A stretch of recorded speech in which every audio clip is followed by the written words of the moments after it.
Selamat pagi bagi kita semuanya. Selamat kita beribadah kepada Tuhan Yesus Kristus yang sudah memelihara kita, yang sudah melindungi kita, yang sudah menjaga kita, sehingga kita bisa datang beribadah kepada Tuhan dan kita sudah memuji Tuhan dan mengagungkan Tuhan. Kiranya setiap pujian yang kita naikkan kepada Tuhan sungguh menjadi sesuatu yang menyenangkan hati Tuhan dan kemudian yang akan meningkatkan segala kebaikan.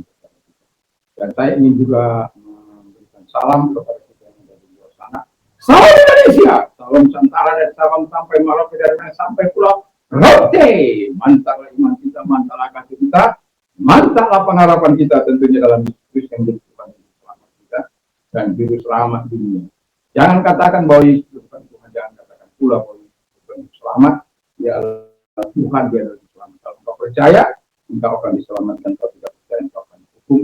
Yohanes 3 ayat 3. Karena Yesus sudah berkata, akulah jalan dan kebenaran dan hidup. Tiada seorang sampai kepada Allah kalau tidak melalui aku.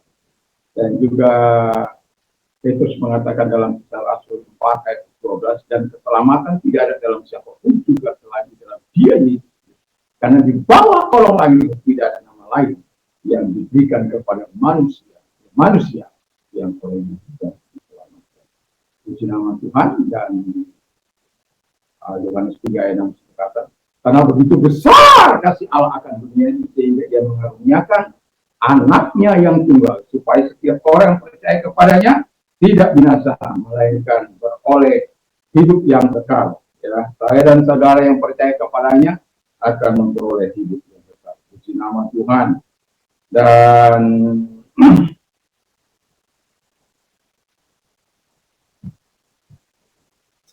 Roma katakan dalam Roma 10 ayat 9 dan 11, dengan hati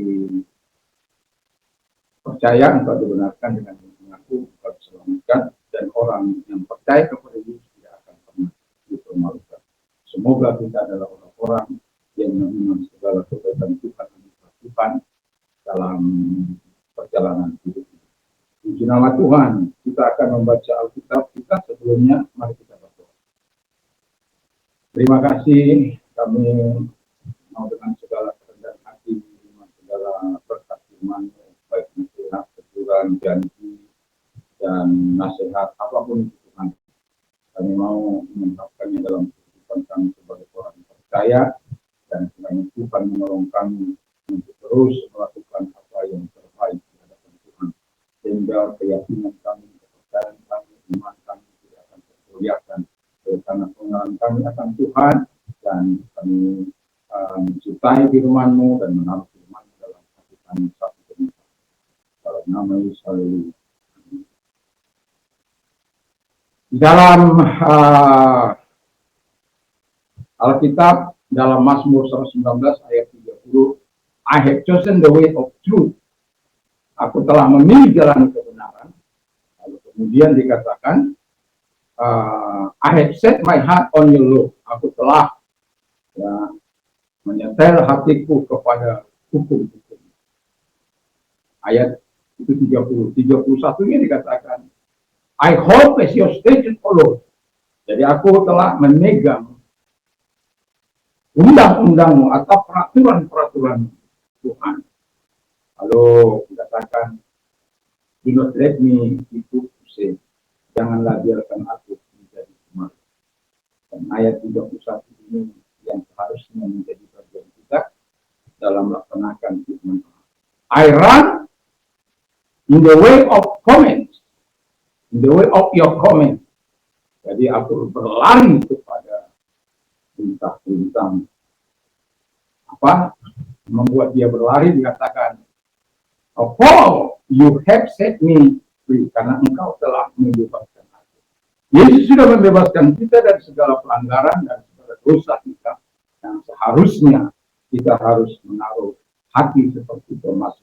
Tema kita adalah trust in Christ. Percayalah kepada Yesus Kristus. Saya akan membacakan di ayat Kolose 1 ayat 15 sampai dengan ayat 23. Saya akan bacakan bagi kita semua. Dia adalah gambar Allah yang tidak kelihatan, yang sulung lebih utama dari segala yang diciptakan. Karena di dalam Dia telah diciptakan segala sesuatu. Saya ulang. Karena di dalam Dia telah diciptakan segala sesuatu yang ada di surga dan yang ada di bumi. Yang kelihatan dan yang tidak kelihatan. Baik singgasana maupun kerajaan. Baik pemerintah maupun penguasa. Segala sesuatu diciptakan oleh Dia untuk Dia. 17. Dia adalah terlebih dahulu dari segala sesuatu, dan segala sesuatu ada di dalam Dia. 18. Ialah kepala tubuh, yaitu jemaat. Ialah yang sulung yang pertama bangkit dari antara orang mati, sehingga Ia tidak lebih utama dari segala sesuatu. Karena seluruh kepenuhan Allah berkenan diam di dalam Dia. 20. Dan oleh Dialah Ia memperdamaikan segala sesuatu dengan dirinya, baik yang ada di bumi maupun yang ada di surga. Sesudah Ia mengadakan pendamaian oleh darah salib Kristus. 21. Juga kamu yang dahulu hidup jauh dari Allah dan memusuhinya dalam hati dan pikiran, seperti yang nyata dari perbuatan yang jahat. Sekarang diperdamaikan di dalam tubuhnya, tubuh jasmani Kristus oleh kematiannya, untuk menempatkan kamu kudus dan tak bercelah dan tak bercacat di hadapannya. 23 terakhir. Sebab itu, kamu harus bertekun dalam iman, tetap teguh dan tidak bergoncang, dan jangan mau digeser dari pengharapan Injil yang telah kamu dengar, yang telah dikabarkan di seluruh alam di bawah langit, dan yang aku ini Paulus telah menjadi pelayan. Haleluya. Jadi percaya kepada Kristus ini, Christ, ada Mazmur 118 ayat 89. Dikatakan di sana, it is better to take refuge in the Lord than to trust in Him. Lebih baik mengambil perlindungan kepada Allah daripada percaya kepada manusia. It is better to trust in the Lord. It is better to take refuge in the Lord. Lebih baik mengambil perlindungan kepada Tuhan dan trust in Him, daripada percaya kepada para bangsawan, pejabat, dan lain sebagainya. Itu sebabnya ada alasan kita mengapa kita harus percaya kepada Yesus.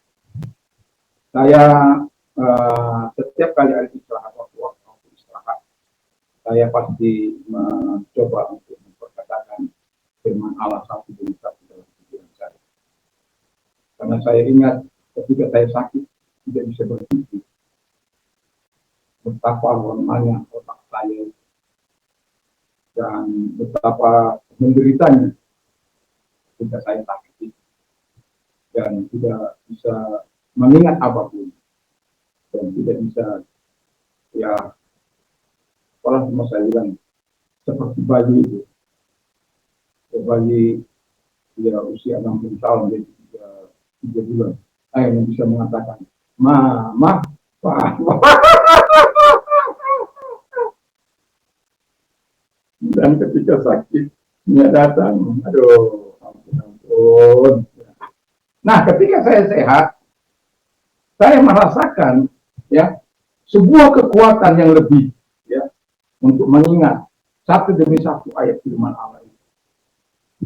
Seolah-olah ketika saya menghafalnya, mengingatnya, menaruhnya, memperkatakan firman Allah, itu sepertinya sangat mudah untuk saya paham dalam pikiran saya.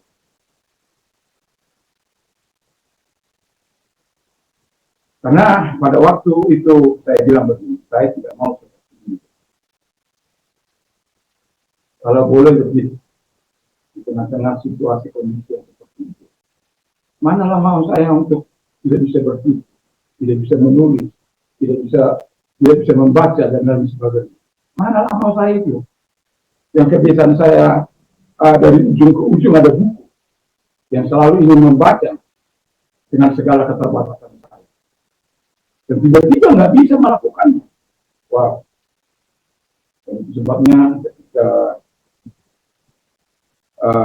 Tuhan pulihkan dan mulai Tuhan berikan kekuatan mengingat juga, dan kemudian saya mulai dan saya merasakan, ya, satu contoh, ya, in my envy I cried to the Lord.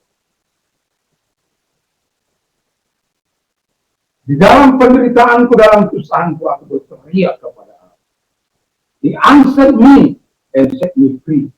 Dan dia menjawab aku dan membuat aku bebas. Di dalam ucapan syukur 75 tahun Gembala Sidang itu batu bara, ya, dalam pokok mengatakan di dalam Mazmur 116 ayat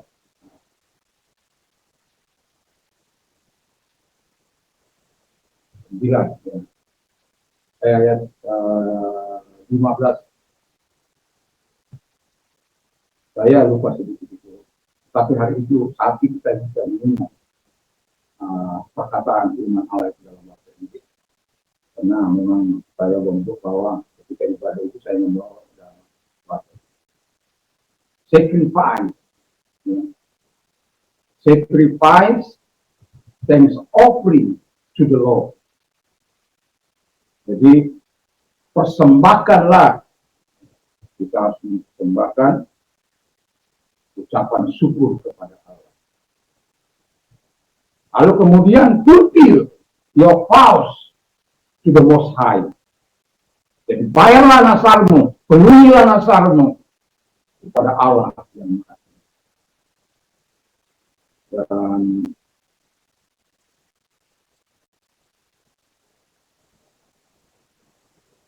kalau selama ini saya tidak dalam menghafal ayat, biasanya saya tidak sebut ayatnya, ya, jarang menyebut ayatnya.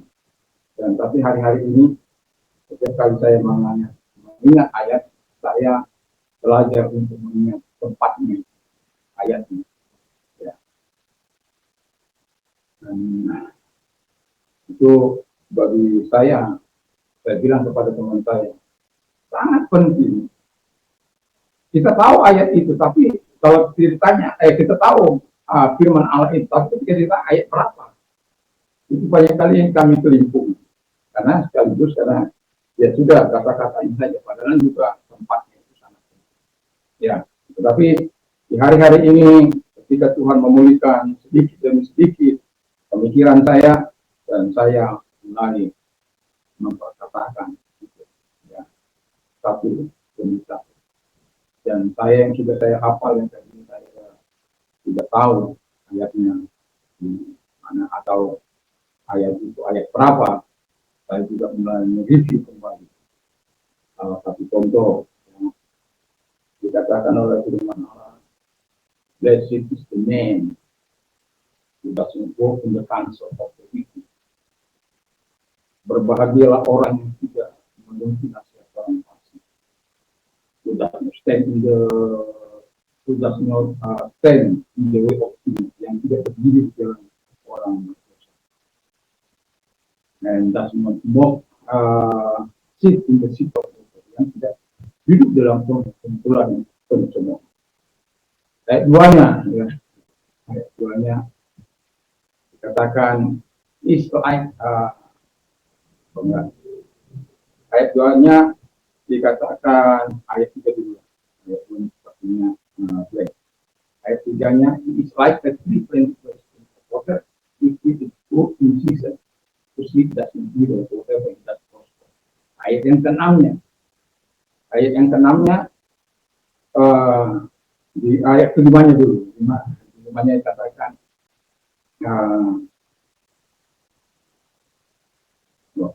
belum juga ini karena baru ayat yang ke-4 nih. Jadi saya mencoba untuk mengingat, dan kemudian menyebutkan ayatnya. Sangat sulit untuk mengingatkan ketika mempertemukan ayat itu dengan apa yang selama ini sudah kita.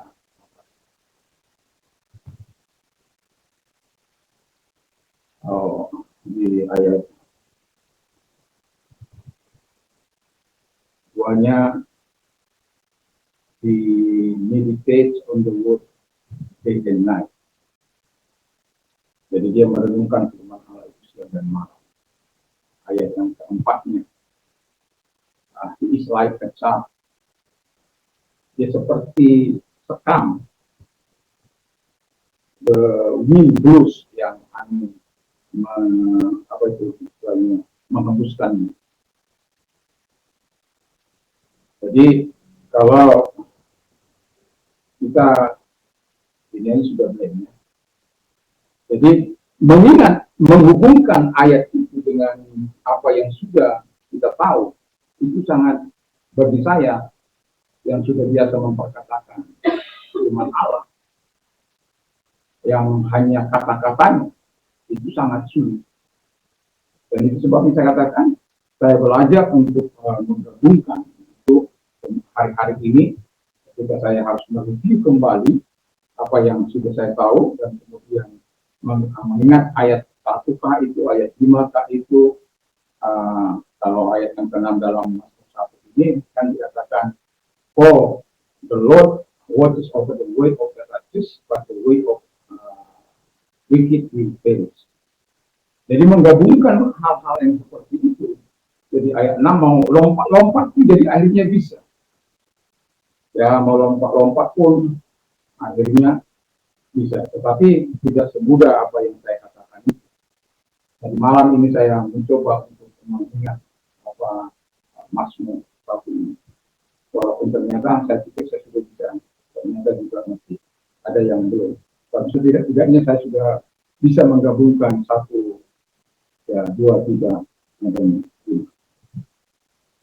Nah, dalam Alkitab, mengapa kita harus percaya kepada Tuhan? Baca di Wahyu 1 ayat 10 sampai 18. Sebab Kristus adalah Tuhan yang hidup. Wahyu 1 ayat 17 sampai 18.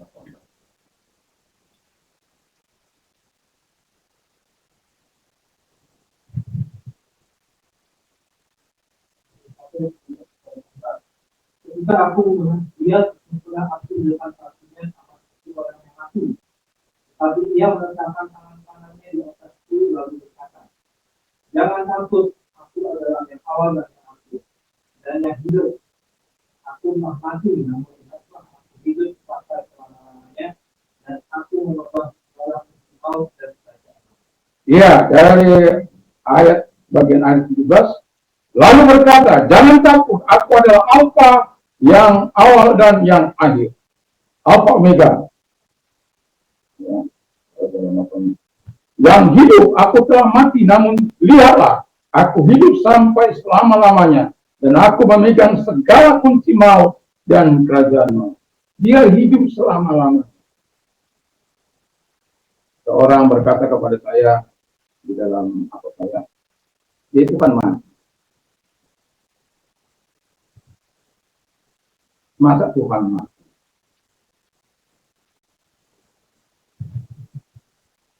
Kalau dia mati, itu berarti bukan Tuhan. Dia kan tidak tahu konsep di mana itu. Dia adalah Tuhan dan inkarnasi. Dia adalah Tuhan 100% dan manusia 100%. Dalam 1 Petrus 1 ayat. Dalam Petrus 1 ayat yang ke 1 Petrus 3 ayat 18 sedang dikatakan bahwa ia dibunuh dalam keadaannya sebagai manusia. Dia mati dalam keadaannya sebagai manusia, bukan dalam keadaan sebagai Tuhan. Dan konsep inilah yang tidak mereka tahu. Dan saya katakan, Anda mau berkomentar tentang kami, tapi Anda tidak tahu konsep kami. Tetapi saya mau katakan, tunjukkan kepada saya seorang yang bisa tetap hidup. Dia mati lalu hidup. Saya akan percaya kepada dia. Hidup selama-lamanya. Yesus kan memang pernah mati. Yesus kami yang pernah turun ke dalam dunia orang mati, ke dalam jurang maut, untuk mengambil kunci maut itu, agar saya dan saudara dan kita mendapatkan keselamatan. Dan dikatakan jelas bahwa di dalam Lukas 9 ayat 23, 22 di sana dikatakan bahwa dia akan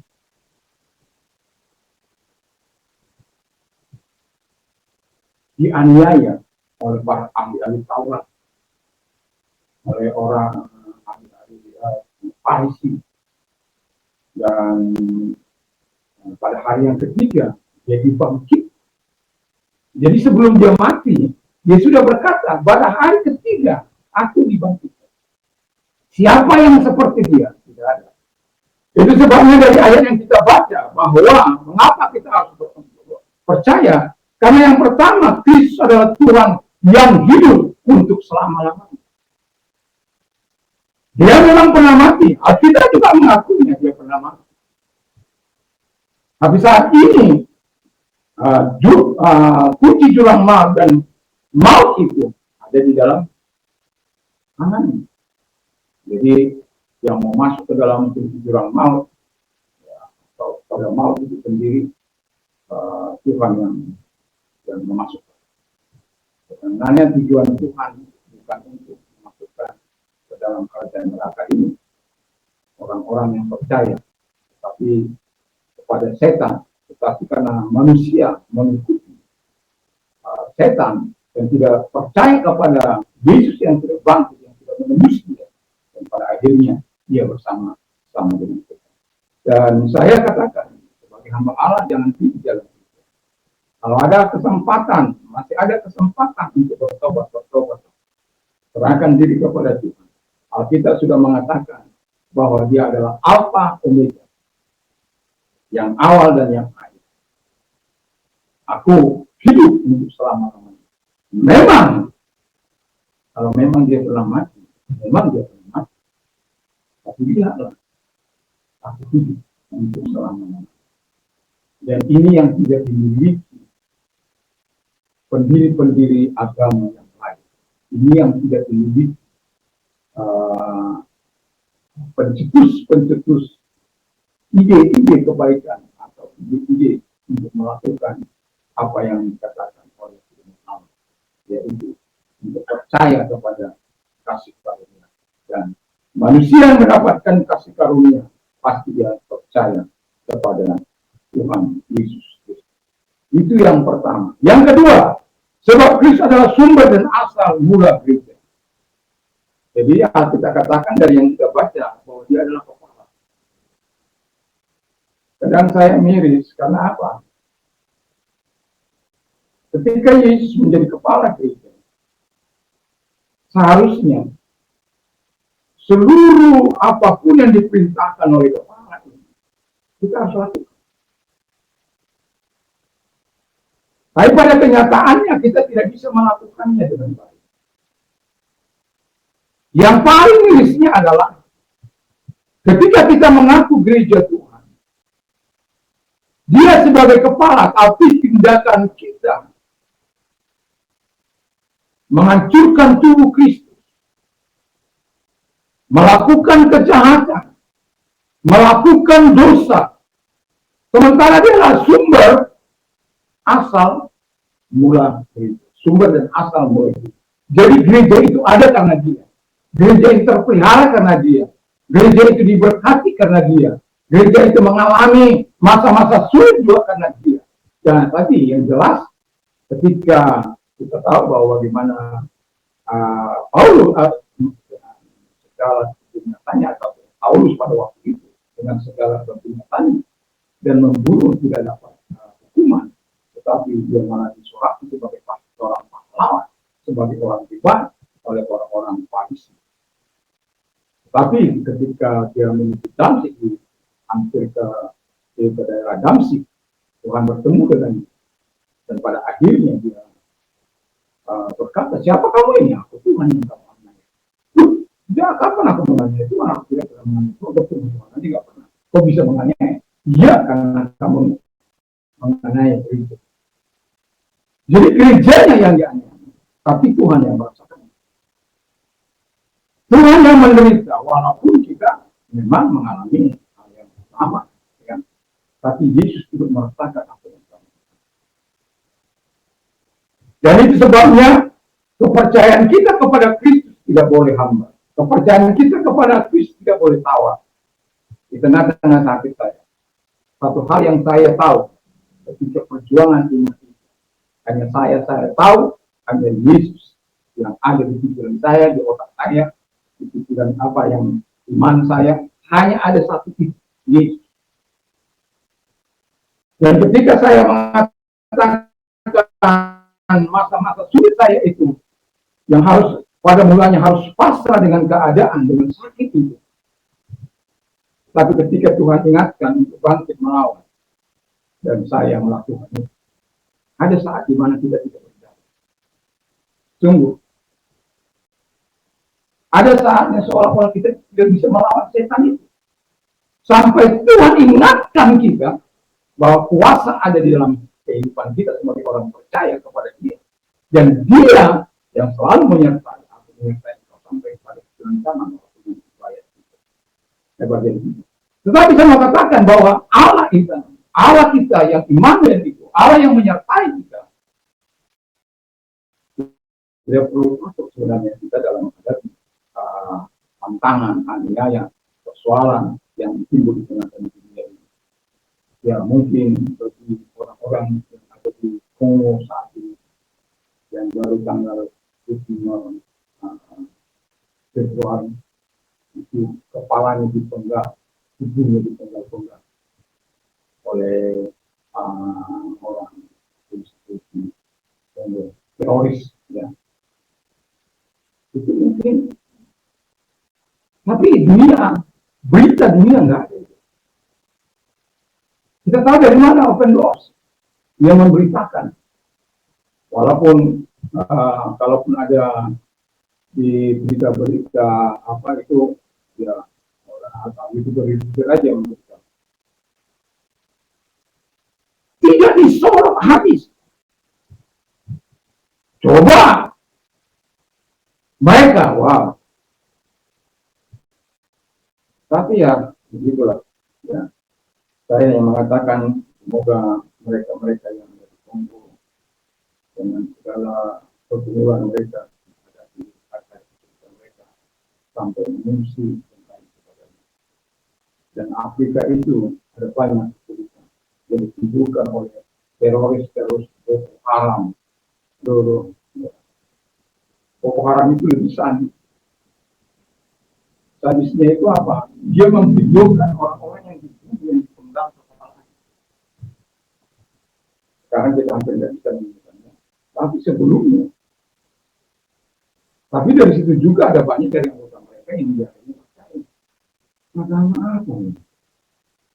Yang membunuh, membiarkan orang dan menyakiti orang-orang yang tidak bersalah. Agama apa ini? Perintah siapa ini? Kalau Tuhan itu kan penuh perintah. Apalagi mereka diam-diam mengambil Alkitab. Penuh dengan cinta kasih kok. Akhirnya bertobat.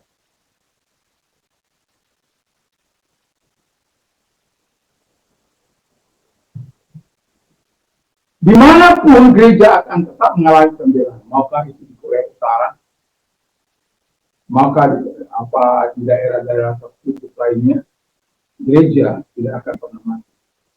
Kenapa? Gereja itu sumbernya dari Tuhan. Dan asal muasalnya itu dari Tuhan. Dia yang mendirikan gereja, bukan manusia. Bukan kekuatan manusia, walaupun Tuhan memakai manusia. Dan itu sebabnya kita sebagai gereja Tuhan perlu percaya kepada Dia setiap waktu di dalam kehidupan.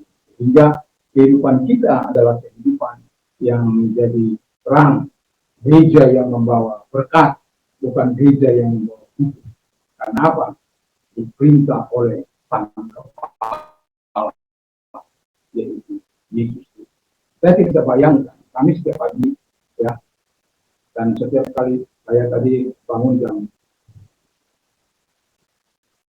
4:30, ya, saya belum bisa jam 3 seperti biasa-biasa, dan paling jam 4 kalau nggak jam 5, ya. Hari-hari ini belum bisa mengambil waktu jam 3, jangan, sangat jarang sekali jam 3. Kalau itu bisa terjadi jam 3, itu karena saya sudah tidak bisa tidur. Sepanjang malam sudah bisa tidur, ya, karena gangguan-gangguan. Tetapi apapun itu, kita sebagai gereja Tuhan harus tetap bersyukur dan kita harus tetap percaya bahwa Dia yang menjaga gereja. Ketiga, mengapa kita harus percaya? Sebab Kristus adalah penuntun gereja. Bayangkan gereja kalau begitu. Itu sebabnya aku menyertai kamu sampai pada ketika. Pertanyaan saya, apa iya kita percaya bahwa Tuhan itu menyertai kita sampai kepada kita? Kalau kita percaya bahwa Tuhan menyertai kita sampai kepada kita, tidak akan ada pembunuhan orang-orang percaya membunuh. Tidak akan ada perampokan orang-orang percaya merampok. Tidak akan ada itu. Tidak akan ada sakit menyakiti. Kenapa? Ada Tuhan yang menyertai. Ada takut akan Tuhan. Dan kita ingin memperkenankan hati Tuhan, menyenangkan hati Tuhan dalam segala apa yang kita lakukan. Dan itu sebabnya gereja harus sadar, Kristus adalah penuntun gereja. Penuntun saya dan saudara. Bukan gedung ini yang dituntun. Kita sebagai gereja. Kenapa gerejanya itu adalah kita? Dan Roh Allah tinggal di dalam kita. Bahkan Bapa, Anak, dan Roh Kudus tinggal dalam kita. Makanya Yesus dalam firman Allah, Yesus berkata di dalam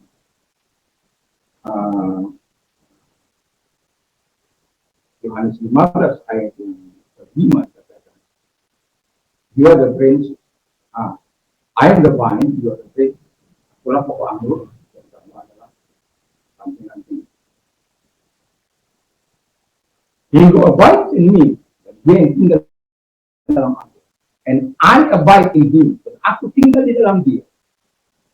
You bear much fruit. Engkau menghasilkan banyak fruit. For without me you can do nothing. Jadi gerejanya tidak ada apa-apanya tanpa Tuhan. Kita tidak ada apa-apanya tanpa Tuhan. Dari pagi saya katakan kepada sahabat saya, kita ini berenang.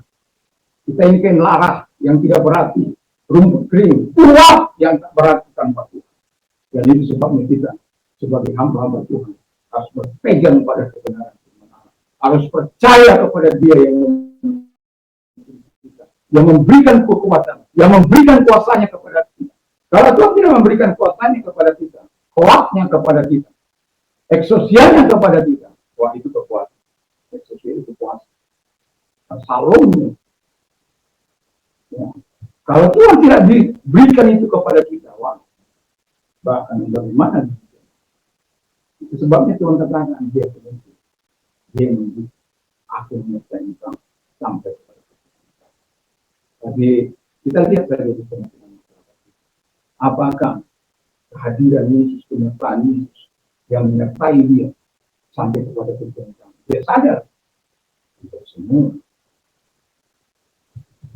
Makanya setiap pagi, setiap kali saya berserah kepada Tuhan satu hal, saya katakan kepada Tuhan, ambil satu hati ini, memerintah ada. Jika menjadi kepala, aku yang persembahkan diri saya sebagai persembahan yang kudus dan berkenan kepada. Saya tidak ingin menyusahkan diri saya ingin melakukan kebahagiaan yang dikerjakan oleh Tuhan dalam hidup saya. Sehingga saya tahu membedakan mana kehendak Allah, apa yang baik, apa yang berkenan kepada Allah. Dalam hidup ini, gereja itu kan harus melakukan apa yang dikehendaki, bukan apa yang kita kehendaki. Apa yang dimaui Allah, bukan apa yang kita mau. Walaupun ya, Walaupun kadang-kala Allah juga melakukan itu. Seperti dalam Yohanes 5 saya. If you abide in me, dan kau tinggal dalam aku, and my word abide in you, dan firmanku tinggal dalam kamu, you ask what you kau akan meminta apa saja yang kamu inginkan, dan itu dan itu akan dilakukan. Tapi tentunya permintaan ini karena selaras dengan kita tinggal di pokok anggur itu, maka selaras keinginan kita itu dengan keinginan. Kalau tidak selaras, Allah tidak akan mungkin menjawab. Dan itu sebabnya saya mengatakan kepada kita, teruslah percaya kepada Tuhan. Dan bagian keempat, sebab Kristus adalah pemegang kuasa dalam segala sesuatu. Dia yang berdaulat, segala sesuatu ada dalam kuasanya. Tidak, kalau sakit, saya bilang di tengah-tengah sakit saya, kalau saya pada waktu itu nggak ada kuasa. Biasanya kalau sakit itu dari saya, motor, saya pasti ngambil kuasa. Tapi waktu itu saya tidak bisa kuasa. Semua badan saya lemah, bagaimana bisa kuasa. Iman saya juga boleh dikatakan ya sampai-sampai tidak bisa atau membiarkan begitu saja. Hampir-hampir saja menerima apa yang terjadi sampai cuma mengatakan sesuatu kepada saya. Jadi Alkitab mengatakan dengan jelas bahwa dia pemegang kuasa dan kita hanya memerintahkan saja dalam nama Yesus, jangan dalam nama Simon kita, tidak ada pengaruhnya. Tapi kalau dalam nama Yesus kita percaya kepada Yesus, itu akan membawa dampak.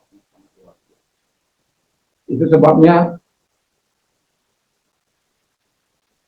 di tengah-tengah kehidupan kita sebagai orang percaya, anak saya dia membuka usaha dengan teman-teman. Tapi sebelum dia usaha, saya datang ke tempat itu dan mendoakan. Walaupun hanya di pinggir jalan. Ya.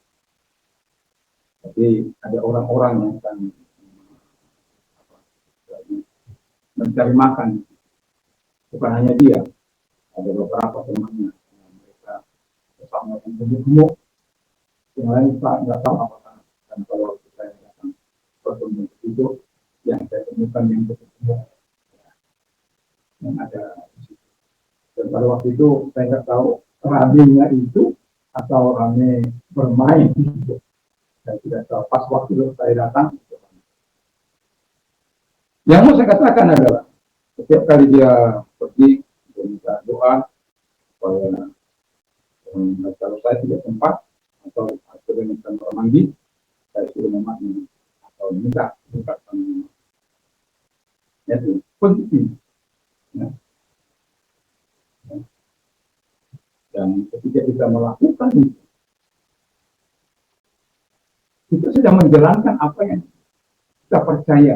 Segala kuasa ada di dalam tangan Tuhan untuk mendatangkan kebaikan, untuk mendatangkan berkat, sehingga ya, dia bisa mendapatkan rezeki. Dan jangan hanya berpikir soal hidup, berpikir soal tempat yang baik. Teman saya mengajak saya untuk minum ke tempat. Sebenarnya mau ke tempat anak saya. Tapi karena tidak ada tempat duduk, tidak ada meja, tidak ada apa. Pada akhirnya, apa istilahnya? Nah, tidak versi. Karena kebetulan dia juga belajar bahasa kepada saya. Jadi sudah beberapa pertemuan kita tidak. Ya. Jadi dalam kehidupan kita sebagai orang percaya, percayalah bahwa kuasa itu Yesus punya kuasa itu. Dan gereja sudah diberikan, dianugerahkan untuk itu. Coba baca dulu. Matius 28 ayat 15.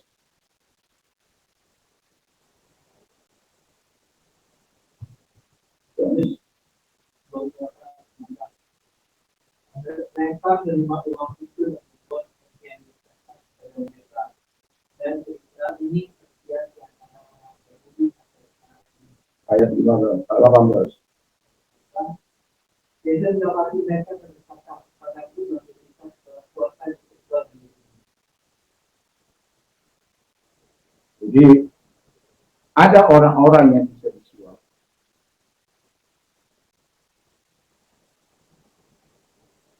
Tetapi kalau Anda menerima suap, maka itu akan melumpuhkan iman.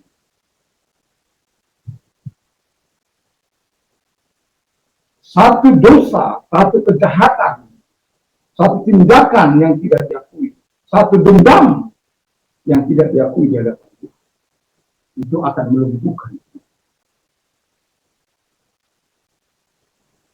Ayat 19-nya ini. pada itu jadi karena itu terpilah dari sana semua bangsa itu dan setelah mereka dalam nama Bapa dan Anak dan Roh Kudus. Kalau dalam bahasa Inggris dikatakan go therefore. Ada kaitannya antara 18 dengan 19. Go therefore dengan apa? Dengan kuasa yang sudah dianugerahkan Bapa kepada Anak dan gereja yang diberikan kuasa itu juga bagi kita. Lakukan. Makanya setiap kali mengalami kelemahan tubuh, saya percaya bahwa firman Allah itu benar. Walaupun dalam proses yang panjang, saya tetap mempercayakan semuanya kepada Tuhan. Karena dia pemilik kuasa itu. Kalau dikatakan inaplah dia, cukuplah. Kalau dikatakan kanarilah dia. Kanari itu juga cukup. Cukup. Kalau Tuhan mengatakan cukup, setan cukup sampai penyakit, dia akan pergi.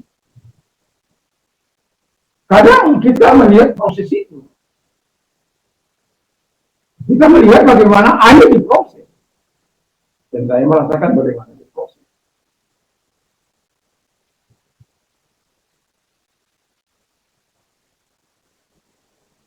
Tapi saya mau katakan, kemenangan ada selalu. Tapi mau saya katakan, selama apapun,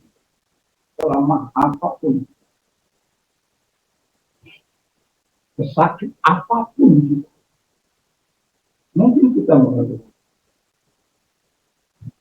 mungkin kita mengerang oleh karena penyakit, mungkin kita mengadu, mungkin kita juga menangis oleh karena sakit itu. Tapi satu hal yang tidak boleh kita lepaskan adalah selemah-lemahnya Anda, jangan putuskan iman. Jangan pernah putuskan. Ayub hampir-hampir saja berdosa karena tindakan membela diri. Tapi Tuhan menggunakan dia. Yusuf dirayu begitu rupa untuk berbuat dosa. Kenapa? Ketika seseorang benar itu melakukan apa yang tidak berkenan atau orang yang percaya kepada Yesus itu melakukan dosa sekecil apapun, itu akan melumpuhkan iman. Itu akan melumpuhkan kepercayaannya kepada Yesus.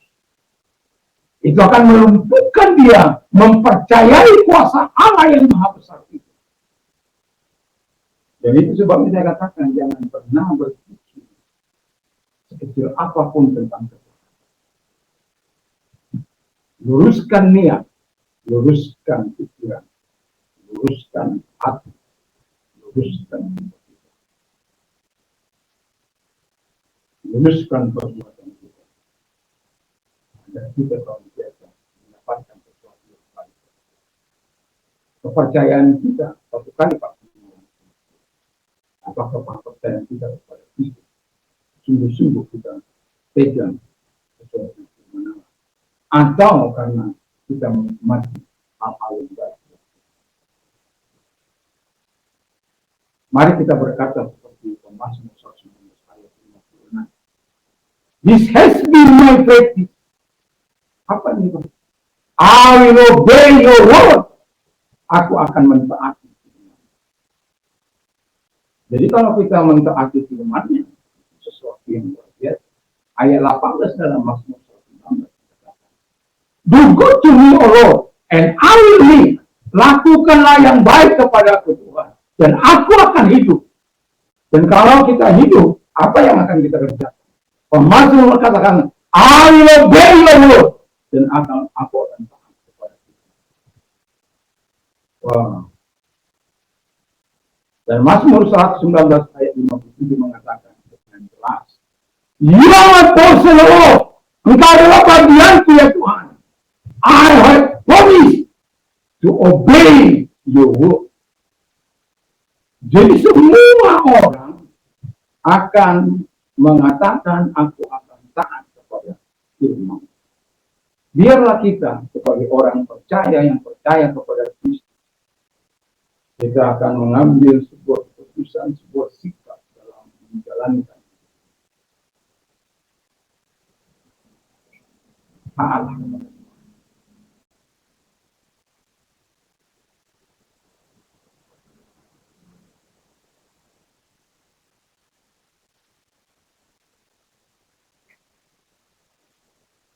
Dalam Mazmur 119 ayat yang kelima, dikatakan, oh my ways were steadfast in obeying you. Jalan-jalanku itu menjadi teguh ketika aku taat terhadap Tuhan. Wow. Jadi kalau jalan-jalan kita mau teguh, apa nih? Percaya pada Yesus. Dia punya kuasa. Dia akan meneguhkan kita. Dia akan memantapkan langkah-langkah hidup kita. Dan kita tidak akan pernah dibawa ke dalam kesesatan. Tuhan akan selalu membawa kita kepada kebaikan-kebaikan. Tuhan akan selalu membawa kita kepada kehendaknya. Tuhan akan selalu membawa kita kepada langkah-langkah yang menyenangkan hati Tuhan. Jadi saya tidak panjang lebarkan firman Allah. Biarlah kepercayaan kita kepada Tuhan sungguh-sungguh dan kita mengerti firman Allah dan kita taat kepada Allah. Supaya apa? Semua hal apa yang menjadi sebab kita percaya yaitu ya Allah Tuhan itu hidup, ya. Dia sumber dan asal gereja. Dia adalah pemimpin kita, pemimpin hidup kita, dan sebab Kristus pemegang kuasa dalam segala sesuatu. Kalau Anda baca apa yang langit kepada sebelumnya apapun, kita dia sudah salahkan. Coba sebagai ayat terakhir itu. Kolose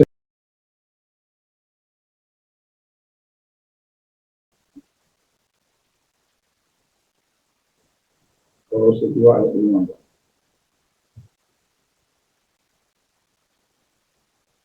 Kolose 2:15. Ia telah melucuti pemerintah-pemerintah dan penguasa-penguasa dan menjadikan mereka pemenang umum dalam kemenangannya. Ya, jadi Yesus sendiri sudah mengatakan melalui firman-Nya, Ia telah melucuti pemerintah-pemerintah dan penguasa-penguasa dan menjadikan mereka tuntunan umum dalam kemenangannya. Setan yang coba bangkit dengan segala kekuatan dengan segala anak buahnya, tapi tidak akan mampu mengalahkan Yesus. Nah, Yesus yang sudah mempermalukan mereka, menjadikan mereka tuntunan umum. Kita sebagai orang-orang percaya, makanya firman Allah dalam 1 Yohanes 5, kita mengalahkan dunia ini oleh iman. 18-nya kita tidak bisa disentuh oleh jahat. Kenapa? Yesus dalam hidup kita. Dan kalau kita tidak bisa disentuh oleh jahat, bukan berarti kita tebal. Bukan berarti kita hebat, bukan. Yesusnya yang hebat. Dan itu sebabnya kita harus bandel Gusti. Kita harus terus menuntut Tuhan. Kita harus terus mempercayakan hidup ini kepada Dia. Supaya Dia menjadi Raja, menjadi Tuhan, menjadi penguasa, menjadi usaha yang dijamin dalam satu. Saya yakin dan percaya jika kita membiarkan Tuhan menjadi Raja, menjadi Tuhan, menjadi Juru Selamat, menjadi penuntun, menjadi pembela dalam kehidupan kita, kita akan mengalami satu kemenangan kepada kemenangan yang lain, dan satu kemuliaan kepada kemuliaan. Semoga kita adalah orang-orang yang percaya dan mantap kepada Yesus dalam kata-kata karena Tuhan. Mari kita berdoa.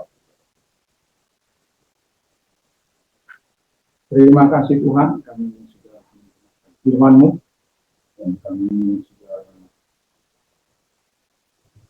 melihat segala kebaikan-kebaikan Tuhan dalam hidup kami, dan biarlah setiap kami percaya kepada Tuhan yang sudah menolong kami bahwa Engkau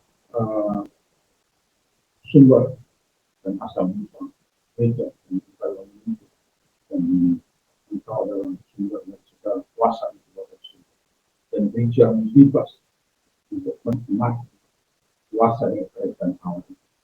Selama kami mempercayakan diri kepada Tuhan, kami sungguh-sungguh hidup taat kepada Tuhan, bagaimanapun masuk di dalam mentaati firman, jalan-jalan yang mulia. Dan kami juga berharap di dalam mentaati firman dan kami percaya kepada jalan-jalan kami. Terima kasih Bapa di surga, biarlah Tuhan menolong kami, biarlah Tuhan memberkati kami, biarlah Tuhan memberkati keadaan di dalam nama Tuhan. Dan kami juga berdoa Tuhan Bapa di surga kepada kami yang sudah mendengar, biarkan itu kami dapat aplikasikan di tengah-tengah kehidupan kami, dan juga kami dapat mengungkapkan segala hal yang kami nikmati dari Tuhan, kuasanya kali itu, kehidupannya kali itu, pertolongannya kali itu, tuntunannya kali itu, sehingga kami adalah orang-orang yang selalu berkemenangan. Karena firman berkata, kami hidup pada pemenang ketika kami percaya kepada. Terima kasih Bapa di surga, dan gereja pemerintah kami Sabang sampai Merauke dan sampai Pulau. Dan Tuhan menolong mereka, Tuhan berkati, dan Tuhan pemerintah kami, terus presiden kami, Tuhan, kami berdoa dalam memberikan ketegasan dalam bertindak, membasmi kejahatan-kejahatan yang ada, korupsi yang berakhir dari sampai ada gabungan dari beberapa orang yang bisa menggelapkan 1.301, 118, 7, 6, 8, dan ada banyak hal dan sangat sedikit yang berjumlah miliaran. Dan seandainya semua departemen dibongkar, investigasi dengan sungguh-sungguh, kami akan menemukan. Kami percaya akan banyak orang yang akan menemukan dirinya sebagai koruptor melalui aparat. Tetapi untuk menuju ke situ harus ada dua alat bukti. Dan itu sangat menyulitkan. Tapi sepintar-pintarnya Tuhan mengungkap, satu kali dia akan jatuh. Sepintar-pintarnya manusia menutupi kebohongan kejahatannya, satu kali akan terbongkar. Dan Tuhan Bapa di surga, kami juga berdoa buat keikhlasan anggota DPR.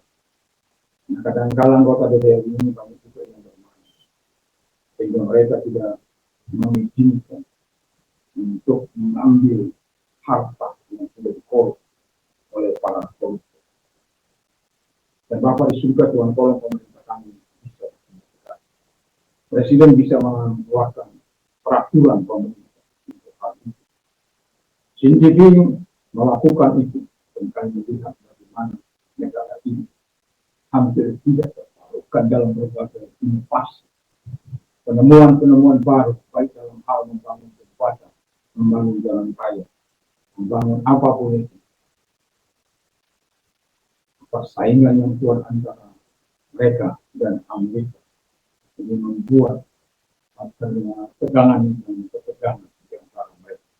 Tapi apapun itu, kemajuan China itu bukan diperoleh dengan begitu saja, tapi ada sumber-sumber kemanusiaan, ada sumber orang-orang hebat yang mereka miliki. Itulah sebabnya Tuhan kami berdoa supaya Tuhan menolong Indonesia melakukan hal yang sama, terobosan yang sama untuk bisa maju menuju Indonesia emas, menuju Indonesia makmur, Indonesia mengalami apa yang disebut kesejahteraan rakyat yang selalu sampai merotiri dan jangan sampai merotiri dan terjadi. Terima kasih Bapak di surga, dan bagi engkau yang sakit apapun sakit penyakitmu, percayalah kepada Tuhan Yesus. Kalau engkau sedang sakit, serahkan tanganmu kepada Tuhan. Tidak betul. Tuhan tidak akan diarahkan kepadamu. Kalau namun sudah sakit penyakit yang mereka berita apapun yang tidak terjadi ataupun yang kelihatan akut, parah dan lain sebagainya, bahkan sampai angkat tangan. Tapi Tuhan kan tidak pernah angkat tangan. Dalam nama Yesus untuk hadir kepada mereka, dan engkau tidak mengejar uang waktu. Dalam nama Yesus segala sakit penyakit yang mereka derita dan oleh diri mereka. Terima kasih. Dan bagi mereka yang mengalami kesulitan, penderitaan dan lain sebagainya.